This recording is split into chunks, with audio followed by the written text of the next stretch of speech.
Spoon నెయ్యి వేసుకొని ఈ బాదం పిస్తాని ఇందులో ఫ్రై చేస్తాను.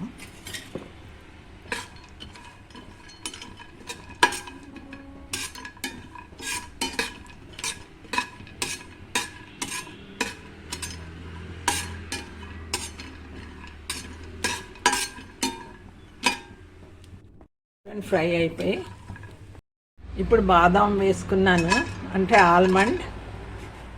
ఆల్మండ్ని కూడా నేతిలో కొంచెం ఫ్రై చేసుకోవాలి. ఎక్కువ నెయ్యి అక్కర్లేదు, ఒక స్పూన్ నెయ్యి చాలు. చూడండి బాదం కూడా ఫ్రై అయిపోయింది. ఇప్పుడు వాటర్ మిలన్ సీడ్స్ ఫ్రై చేసుకుందాం.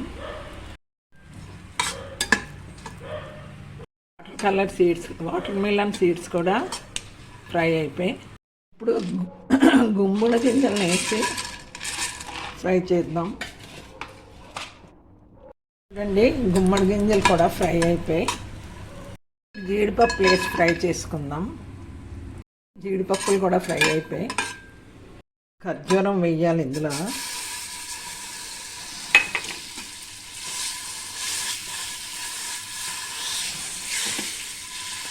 ఖర్జూరంలోని మనం ఫ్రై చేసుకున్న గింజలు అన్నీ వేసేసుకోవాలి.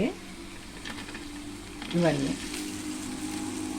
కూడా వేసుకొని చల్లారిన తర్వాత మనం ఉండలు చుట్టుకోవడమే. చల్లారిన తర్వాత ఉండలు చుట్టుకుంటాను.